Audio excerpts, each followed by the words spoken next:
For this question, ang sabi niya, kakapunta lang daw niya kanina sa center dito sa amin para magpa-inject for anti-rabies kasi nakagat po ako.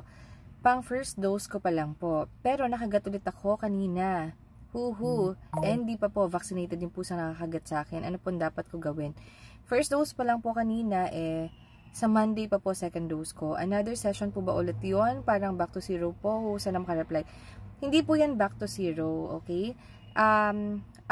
Depende, mas maganda pumunta ka pa rin dun sa nag-inject sa'yo sa center kasi hindi ko alam kung yung bang first injection mo is first talaga or that's booster. Pangalawa, yung kagat is it scratch or is it malalim na kailangang turukan ng erig or hindi naman masyado malalim or hindi dumugo, parang scratch lang.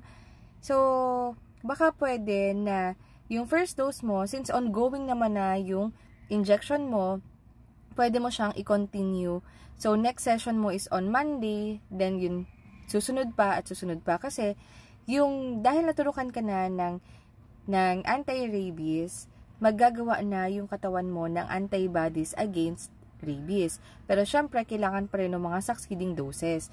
So, meaning, ngayon, or kahapon ka naturukan, or kanina, then, nagpo-produce, yun yung reason kung bakit tayo nagpa-inject ng anti-rabies para mag-produce yung katawan natin ng antibodies laban sa rabies.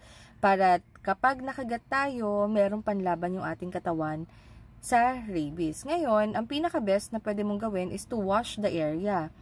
Ugasan mo kasi baka mamaya hindi man rabies yung makapasok dyan, but other infection na pwedeng mag-cause ng problem. So, hugasan mo with soap and water, wag mong paduguin, and then ipa-assess mo if kailangan pa ng erig. Pero kung halimbawa, ano lang siya, parang dumaplis lang, ganyan, then baka pwedeng yung next dose mo na is on Monday, covered pa yun nun.